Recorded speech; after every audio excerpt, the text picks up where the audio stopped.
歡迎大家收睇由香港退休計劃協會贊助嘅退休新思維。大家好，我係 Johnny 朱明亮。AI 革命咧，被譽為係第四次嘅科技革命，唔單止改變咗全球嘅各行各業啊，連帶我哋嘅退休投資生活咧，亦都因此改變㗎。AI 啊，可以幫我哋咧就係更好了解個人嘅財務狀況啦，亦都可以根據我哋嘅風險承受能力同埋投資目標，制定一啲個人化嘅投資計劃，咁啊幫助投資者更加好咁規劃退休生活㗎。而 AI 啊，亦都喺呢個預測啦、分析風險啦，以及係安全保護方面咧，發揮住重要嘅作用㗎，為退休生活提供全方位嘅一個支持。今期節目咧，我哋一齊請嚟就係友邦信託有限公司行政總裁廖文廣 Jonathan 啦，同我哋一齊走進 AI 同埋投資嘅世界㗎。Hello Jonathan 你好。Johnny 你好。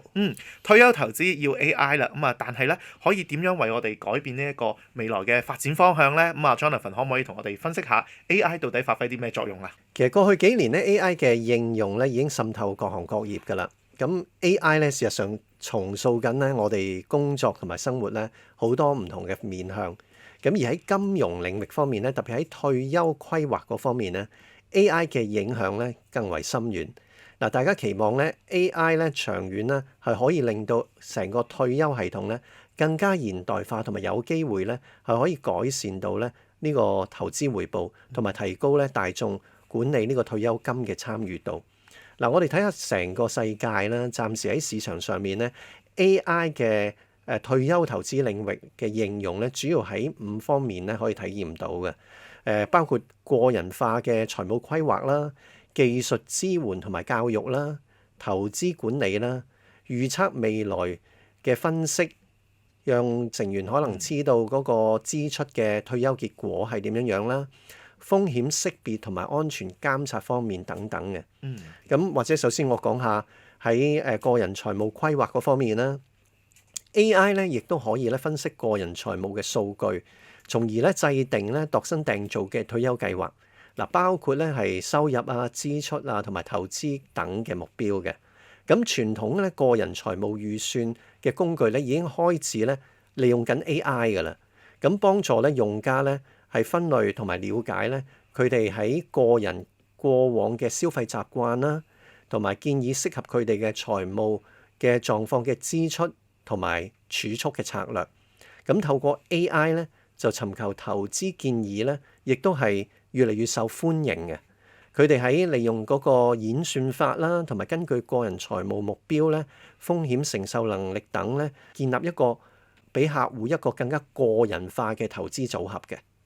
Jonathan 呢啲嘅投資工具咧，我都有用過啊。但係咧，整體上面咧，有時候唔同嘅供應商咧，提供到出嚟嘅使用感覺唔同噶嘛。有啲可能都仲係比較機械式，有啲咧就比較貼心啲。咁我想知道而家整體上面啊，全球喺呢啲 AI 工具嘅使用率又係點嘅咧？其實喺使用率方面咧，我哋可以參考一啲外國嘅數字。美國嘅使用率咧就比較高啲啦。咁有研究顯示咧，平均咧有28%嘅美國人咧都係好中意利用 AI 咧作為投資策略嘅顧問嘅。咁當中咧主要係一啲千禧一代或者係 Z 世代啦，即係後生一啲嘅啦，係 Gen Z 啦。咁咧就已經達到咗即係40%嘅使用率㗎啦。咁至於喺香港方面咧，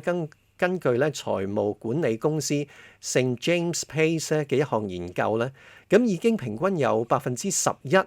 嘅香港人表示咧，佢哋首選咧係會問下 AI 先，見到 AI 咧已經咧即係有啲咩建議先至作一個計劃或者投資嘅。咁所以可以從而睇得到咧 AI 咧有一定嘅捧場客。咁我哋暫時咧喺香港咧就冇一個即係分年齡層嘅數據啦，但係根據美國嘅數據咧，我哋睇到一個趨勢，就係咧喺全球嘅智能投資顧問市場咧，呢個趨勢咧其實我哋睇到咧越嚟越明顯嘅。咁同埋預計咧市場嘅規模咧喺未來8年咧嘅增長亦都會非常之快。的而且確係啊嚇咁啊！過去咧，我哋用一個個人財務策劃咧，可能都會請教一啲嘅理財規劃師啦。咁而家咧有 AI 嘅幫助，起碼咧就幫大家先行了解咗自己嘅需求。雖然咧未至於話100%啦，全部都依靠 AI，咁但係咧 AI 可以幫助大家踏出呢個第一步。咁啊，而且咧係等你更加之快咁知道自己想要啲咩嘅產品。咁啊，如果咧係 AI 嘅話咧，作用其實都仲遠不止於此嘅喎。不如 Jonathan 同我哋詳細講下喺技術支援同埋投資者教育方面啊，AI 點樣發揮佢哋嘅最大功效啊？你講得冇錯啊！其實第二方面就係喺技術支援同埋投資者教育嗰方面，其實咧 AI 咧亦都係喺度咧改變緊成個理財教育嘅方式嘅。理財教育咧可以變得更加個性化，理財教育都係一樣，係透過咧投資者嘅背景、興趣同學習嘅進度，幫助佢哋咧掌握咧投資相關嘅理財知識。透過比較一啲即係 AI 設定有趣嘅遊戲啊、互動式嘅學習平台啊，投資者咧可以模擬唔同市場嘅情況，喺一個虛擬環境裏邊咧體驗到一啲投資決策嘅結果，就令到咧成個學習咧就更加有趣。咁而喺技術支援方面咧，即係服務啦，未來嘅互動咧就會係更加多渠道嘅，並且咧亦都越嚟越咧係會利用同埋依賴呢個 AI 嘅。咁一啲簡單嘅查詢啊或者指示啊，其實我哋可以選擇咧利用一啲數碼頻道進行一啲自助嘅服務嘅，或者咧尋求一啲 AI 嘅協助。越嚟越多咧數碼服務咧係利用 AI 㗎啦。咁包括咧 AI 驅動嘅聊天機械人啦，能夠7/24不眠不休咁樣去處理一啲即係查詢㗎，咁去回答一啲客戶嘅一啲問題啦。咁即使咧係真人服務咧，亦都咧 AI 咧提供一啲支援，可以咧能夠咧係評估到用家更加貼身嘅一啲需求啦，同埋產生咧一啲係提示同埋額外嘅資訊咧，就俾一啲客戶嘅服務經理去使用嘅，咁令到佢哋咧能夠更加快捷同埋更加準確咁咧回覆到客戶嘅一啲問題同埋需要嘅。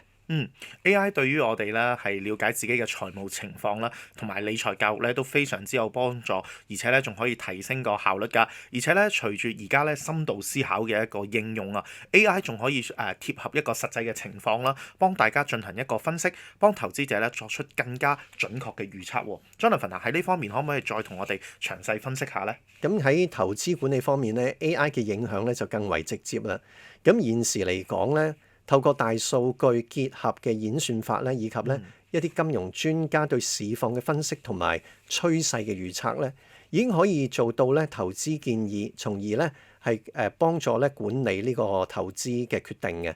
咁呢個模式咧，日後咧亦都加上 AI 嘅學習啦，AI 長遠亦都可以扮演一啲即係顧問嘅角色啦。咁根據投資者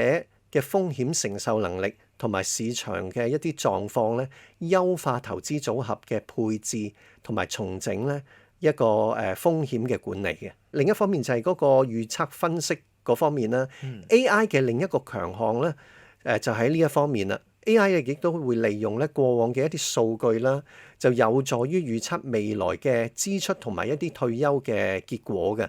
可以咧幫助咧使用者咧作出一啲明智嘅抉擇。咁由於咧 AI 驅動嘅分析預測咧越嚟越多咧陷入喺傳統嘅一啲預算工具裡面啊，咁透過咧評估客戶嘅消費習慣 ，AI 咧可以咧向客戶分析喺唔同嘅生活方式選擇之下咧，向客戶展示將點樣係影響咧嗰個退休結果嘅。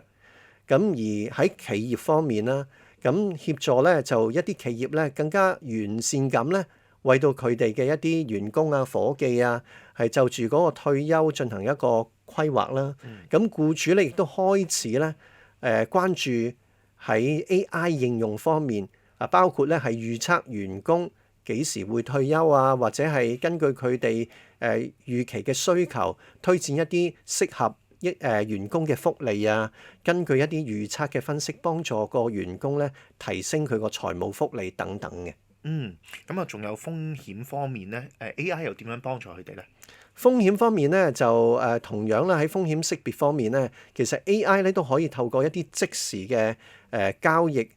行為嘅監控啦，同埋識別一啲咧潛在詐騙嘅風險，從而咧就保障客戶嘅安全嘅。咁原來咧，而家 AI 咧已經喺5個方面啦，融入咗我哋退休金嘅管理，既可以做一個財務規劃啦，亦都可以作出一啲嘅預測同埋投資管理㗎。不過長遠而言啊，AI 究竟係咪真係可以取代人類，取代一個實體嘅理財規劃師，幫我哋完成所有嘅投資計劃呢？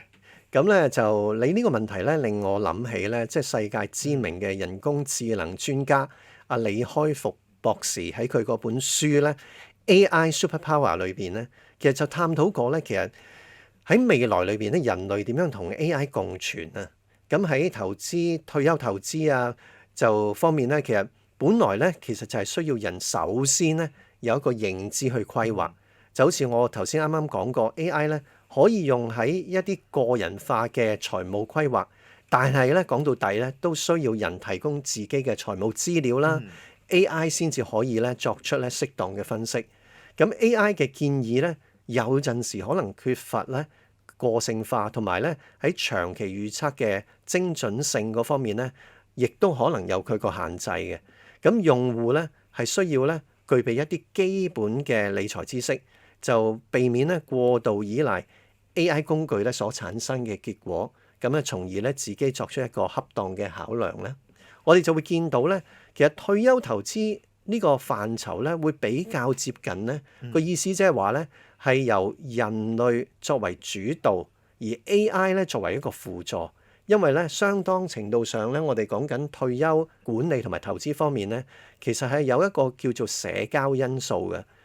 退休投資嘅規劃咧，亦都有一個社交嘅導向，就係我哋好多時會諗埋我哋個家庭嗰個因素在內，所以好多人咧，亦都需要咧係專業嘅人士提醒咧，需要係開始幾時咧作出一個退休嘅規劃，令到自己同埋家人咧都可以受到保障啦。有啲情況咧就唔係話純粹個人一個人可以做到，所以仍然都係要一啲專業人士嘅配合同埋協助嘅。咁而退休金管理公司方面咧，亦都係一樣咁嘅情況啦。需要咧專業人士咧去諗點樣去利用 AI 簡化，可以直接咧處理一啲工序，亦都需要咧一啲專業持牌嘅人士咧提供一啲咧投資嘅建議，令到 AI 咧可以學習同埋建立咧一個可信任嘅一個 AI 投資顧問嘅一個機制。咁咧有 AI 工具咧，亦都需要透過宣傳啦，或者係接觸一啲專業人士啦，令到大眾咧有呢個投資正確嘅退休準備嘅觀念啦，亦都鼓勵佢哋咧能夠善用 AI 工具咧，係幫助自己咧做一啲理財嘅規劃嘅。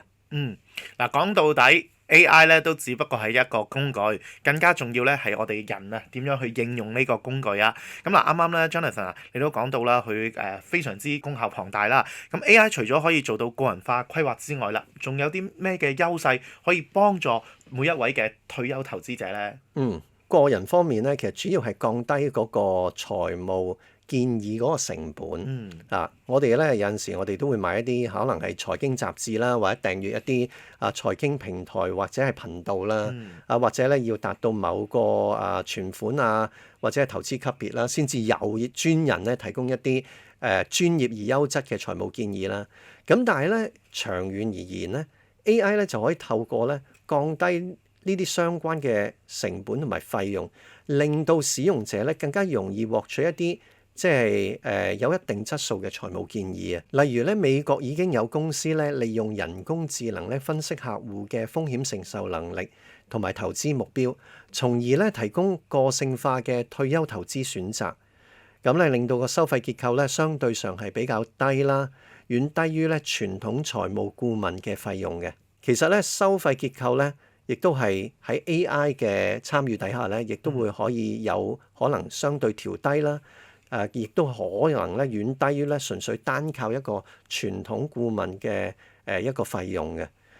咁點解可以低收費咧？就係因為 AI 喺後台營運裏邊咧係有一定嘅優勢嘅。例如佢係會幫助到咧自動化一啲常規嘅工序，降低一啲營運嘅成本，同埋降低咧詐騙風險，同埋咧增強呢個數據安全性。咁所以好多公司咧其實都開始應用，特別咧喺申請表嘅輸入方面啊，或者其他一啲即係營運嘅操作方面，都應用咗一個 AI 嘅幫助嘅。咁嗱，AI 嗰方面咧，始終啱啱我哋都講過話係一個機器啦，會唔會俾人嘅感覺就係非常之冷冰冰咧？係冷冰冰其實都有佢好處嘅喎。就係咧會唔會受到一啲市場或者情緒嘅波動所影響啦。但係退休投資方面咧，就好似頭先咁講啦，有唔同一啲人性化嘅因素，好似我哋會考慮我哋家庭個因素啦。咁呢方面咧，嗱 AI 就俾唔到一啲咧情緒價值我哋啦。咁而 AI 咧亦都有可能咧缺乏咧對個人嗰個情況嘅了解咧，就所以咧我哋都係覺得咧 AI 咧其實都係好需要咧依賴人俾嗰個指示。我哋有陣時候咧會咧自己以為了解自己，但係咧即係有陣時喺輸入嗰個資料俾 AI 嘅同時咧，其實可能我哋都忽略咗自己一啲情況，導致咧 AI 咧唔能夠得出一個準確嘅答案。所以咧其實我哋都要學習咧點樣係透過輸入一啲準確嘅數據啊，或者提示俾 AI， 而達至一個咧更加理想嘅支援效果嘅。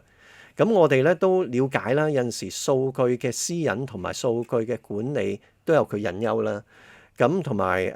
點樣去保障個人數據安全呢啲，我哋都係會關注嘅。不過咧，其實咧 AI 輔助真人去提供服務咧，例如提供一啲分析俾專業嘅持牌人士，令佢哋咧能夠作出一啲更加準確嘅建議俾客戶咧。咁亦都可以咧同真人啊，即係配合嘅時候咧有感情嘅交流。呢個咧亦都係一個比較即係互相配合，可以得出一個比較理想嘅支援同埋情況。我哋使用 AI 嘅時候咧，仲有啲咩問題需要去注意咧？即係其實咧講到 AI 咧咁好咧，其實都有起碼有4方面咧，大家都值得留意一下嘅。第一樣嘢咧就係關於個 AI 嘅設計同埋嗰個透明度嘅問題。咁人工智能嘅演算法咧，其實都應該具備一定嘅透明度先至係理想嘅，以確保咧數據來源係可靠同埋高品質。並且咧令到咧即係我哋明白咧呢一個 AI 嘅模型咧能夠適應咧市場嘅動態變化。歷史數據咧雖然咧係用嚟訓練個 AI 嘅模型啦，咁但係其實如果過於依賴嘅話咧，可能導致嗰個模型咧就無法咧對於未來市場激烈嘅波動或者一啲未見過嘅新情況咧作出一啲適當嘅反應，所以咧都要小心去應用嘅。第二方面咧就係嗰個偏頗嘅風險啊。咁 AI 嘅模型咧可能係因為咧數據來源係存在有一定嘅偏頗性，例如佢可能係比較集中參考某一啲嘅市場數據、某一啲區域或者時段嘅數據，咁而影響咧嗰個結果個準確性嘅。此外咧就係嗰個模型內部設計咧，可能強化某一啲模型而忽略咧其他重要因素。用戶咧如果係透過過度依賴咧 AI 嘅建議咧，可能係會忽視咗自己本身嗰個財務嘅目的同埋風險承受能力，進而咧係加劇咧嗰個偏頗風險咧嗰個程度嘅。第三方面咧就係投資嘅風險啦。AI 咧過度優化一啲投資組合咧，可能會即係令到咧嗰個結果咧係純粹適合一啲特定嘅市場條件嘅啫，而忽略咗咧其實市場嘅情況同埋一啲咧突發嘅事情都會有佢一啲影響嘅。所以咧，如果係有一啲好高頻交易，即係成日都去作出交易嘅策略咧，雖然咧好似AI 可以提升呢個效率，但係如果喺執行方面咧係有錯誤咧，亦都可能會導致市場嘅波動同埋巨額嘅損失。最後啦，就係喺法律同埋道德問題方面，特別我哋咧要留意咧，就係數據嘅私隱嘅保護，要有明確嘅 AI 建議嘅責任歸屬，同埋咧確保咧係合乎當地嘅法規同埋監管嘅要求。嗱，Jonathan 啊，咁如果咧進一步要加強 AI 嘅應用啦，提升管理嘅效率啦，同埋客戶體驗嘅話，嚟緊啊，金融機構喺呢個退休規劃裏邊啊，應該仲要做多啲乜嘢呢？未來 AI 喺即係退休投資裏面嗰個發展方向上面咧，其實咧，我覺得咧，我諗大家都可以咧係利用 AI 咧去協助咧預測呢個退休需要嘅儲蓄，嗱，幫助我哋咧可以更加好咧係去規劃呢個投資方向啦。我哋都要探討一下咧 AI 點樣咧進一步咧提升退休金管理效率同埋客戶體驗方面啊，都係做到以人為主啊。例如客戶方面咧，希望咧可以透過 AI 咧提供嘅一個7乘24嘅線上服務，無時無刻咧都向客戶可以提供到一啲協助啦。咁後台亦都可以希望咧減少咧係需要人手處理嘅工序，咁一啲可以直接處理嘅程序咧，其實都可以咧利用咧 AI 咧去減省咧所需要嘅人手同埋處理嘅時間。咁 AI 退休嘅計劃裏邊啦，或者 AI 嘅發揮嘅作用咧，嚟緊仲有邊啲潛在嘅應用創新啊？咁喺未來嗰個退休投資同埋應用創新方面咧，我哋討論 AI 點樣可以同傳統金融服務咧互相結合，為到客戶咧提供咧更加全面嘅退休投資解決方案。例如如果喺授權嘅情況下，可以有更多嘅個人財務數據同埋一個共享嘅分析，就令到咧退休投資咧可以更加精準同埋快捷。好啦嚇，咁啊今日咧就由於節目時間關係啦，咁啊先同阿 Jonathan 咧講住咁多，咁啊亦都咧好開心啊請到友邦呢個信託有限公司行政總裁廖文廣 Jonathan 上到嚟㗎，等我哋咧更加知對 AI 幫助我哋退休規劃咧有啲帶嚟一啲更加深嘅認識。嗱，今日節目時間咧就先到呢度啦，咁啊再次多謝晒 Jonathan。